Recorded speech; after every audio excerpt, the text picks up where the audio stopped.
Thank you. I was safe by the bell, I guess.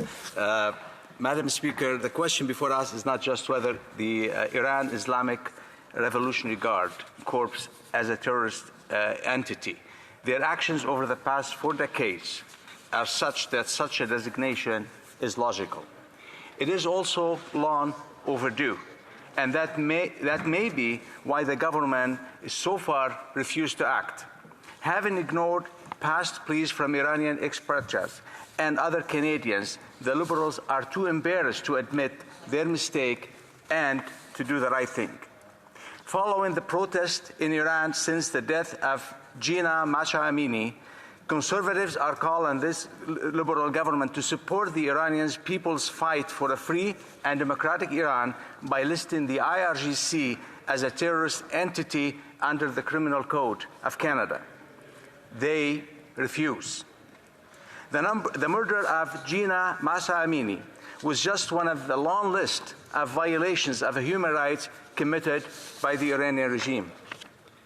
There was the torture of death of Montazar Zara Kazemi, the execution of Wastrel Navid Afkari, the imprisonment of lawyer Nasrin Sotoudeh, and the shooting down of the Ukrainian International Airlines Flight 752 that killed dozens of Canadians are examples of a regime that has no respect for its own citizens or those of other countries. The IRGC is a part of this regime and is instrumental to its continued existence. The IRGC has terrorized the people of Iran for decades and has openly declared support for other terrorist organizations such as Hezbollah and Hamas, both listed in Canada as terrorist entities. In June 2018, the government, including the Prime Minister, voted to list the IRGC as a terrorist entity. Despite the motion being approved by the House of Commons, and despite the IRGC downing Flight 752 and killing Canadians, the government has yet to list this organization as a terrorist entity. To me, this is shameful. Do they not understand that Canada needs to take a stand for what is right? This government level of hypocrisy has been so big that they don't walk their talk. They don't do what they need to do. They make promises and they break it. This is how hypocritical this government has been on this very important issue to protect Canadians and to make sure Canada stands where it's right to be. It was a little more than 4 years ago that the IRGC shut down Flight 752, killing 176 people, including 55 Canadians and 30 permanent residents. This was a mass murder of Canadians. Countries have gone to war over less than that. The families of those killed in this attack received sympathy from the Liberal government, but nothing was done to bring the perpetrators to judgment. Nothing was done to stop them from operating in Canada however they see fit. There is no doubt that Iran is a state sponsor of terrorism. There is no doubt that the IRGC is one of the prime movers of Iranian terrorist policy and action. There is no reason for Canada to sit by and do nothing. There are estimated 700 Iranian agents operating in Canada. If you ask Iranian Canadians whether they feel comfortable speaking up against the regime, they will tell you stories of harassment, not just for their extended families back in Iran, but here on the Canadian soil. 2 years ago, CSIS confirmed that they were investigating what they saw as credible death threats against Canadians coming from inside Iran. In failing to list the IRGC as a terrorist organization, the government could be seen as not caring about the safety and security of Canadian citizens faced with its foreign threat. Certainly, this government has not sunk so low as to put the protection of terrorist organizations ahead of the safety of Canadians. Has it? Finance Canada officials testified in committee that more than $100 billion is illegally laundered in Canada each year. A leading report recognizes that Canada has become known for snow washing given the prominence of money laundering here. I should not need to remind the Liberals that combating money laundering is a federal responsibility. With this lackadaisical attitude, the Prime Minister have allowed criminal organizations, including the IRGC terrorist organization, to take advantage of soft on-crime Liberal policies. Because of the Liberal refusal to list the IRGC as a terrorist entity, we have no way of knowing how much of the Iranian regime's illegal money laundering in Canada goes undetected. Finance Canada officials have admitted that the government does not know if the IRGC is fundraising for terrorist activities through the Canadian charitable sector. Simply put, the government is not doing its job. Common sense conservatives has put forward real solutions to mitigate money laundering in Canada. Conservative Bill C-289 proposed changes to the criminal code to make it easier to catch and convict criminals laundering money in Canada. That will include IRGC agents. However, the NDP Liberal coalition voted against this bill. The failure of this government to take terrorism and money laundering seriously allows for murderous entities like IRGC to operate freely in Canada. This government needs to wake up and finally list the IRGC as a terrorist organization. Hear, hear. To do so, bring us in line with our allies, countries such as the United States, who understand the seriousness of the situation, even if Canada government does not.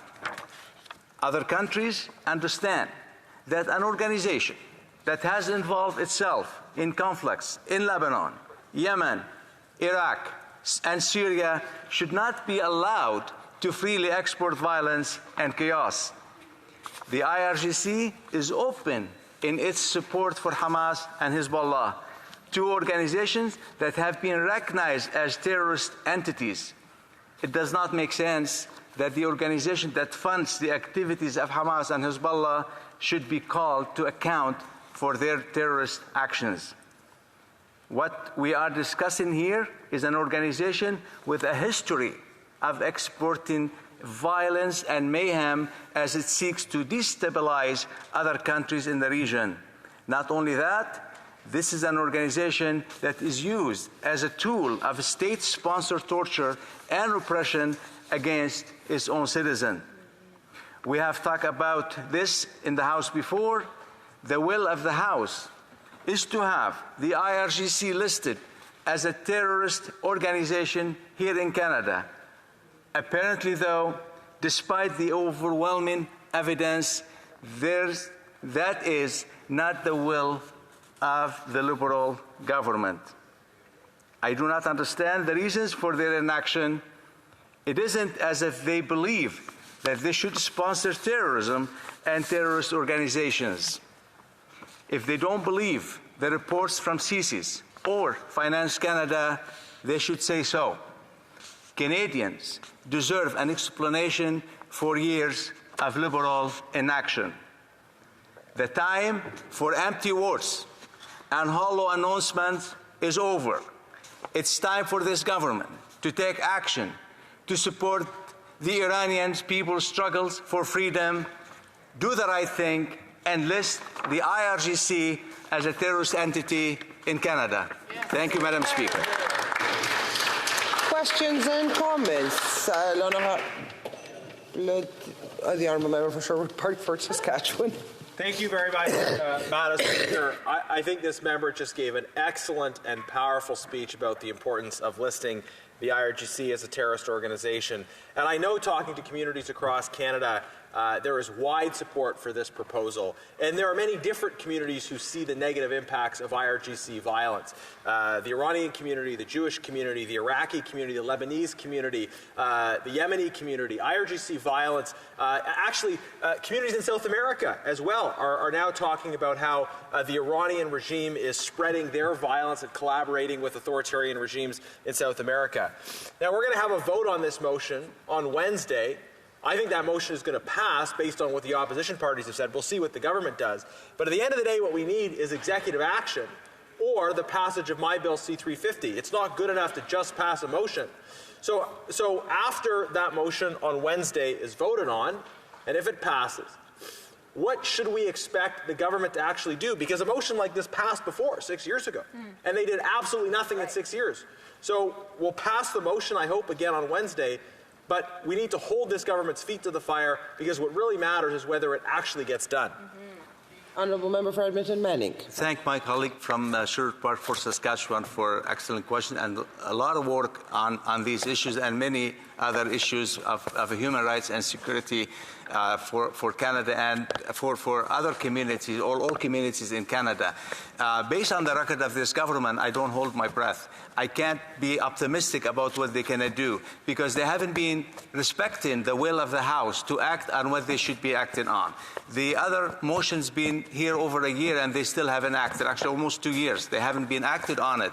So not only the hope and the call for this government to act and to hear the will of Canadians through this House and what we know of the suffering and the complaints and the will of the communities in Canada over the government call to act on this issue, to list IRGC as a terrorist organizations and to make sure that they follow the talk so we don't end up with the same situation that we're in right now.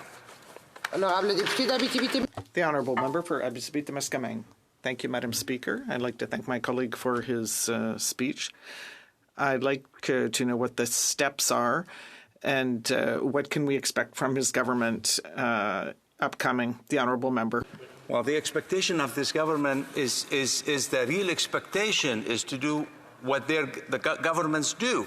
So they're the one who's going to have to implement. They're the one who's going to really put forward the proper mechanism to make sure the will of the House is followed and the will of Canadians is being followed and listened to. And it's only in their hand because they are the government and they should be able to put the proper tools to make sure that things fall in place, to make sure that Canadians are protected and IRGC get listed as a terrorist organization so the rest of work can be done. Questions and comments? The Honourable Member for Sherwood Park for Saskatchewan. Thank you, Madam Speaker. And on the subject of violence by the regime in Tehran, I wanted to also use this opportunity to highlight the case of Tumaj Salahi. He is a rapper who has been given a death sentence in Iran because of his participation in protesting. And it's really horrific to see the number of people that have been killed who have simply wanted to raise their voice and express their ideas and their hopes for a different political future for their country.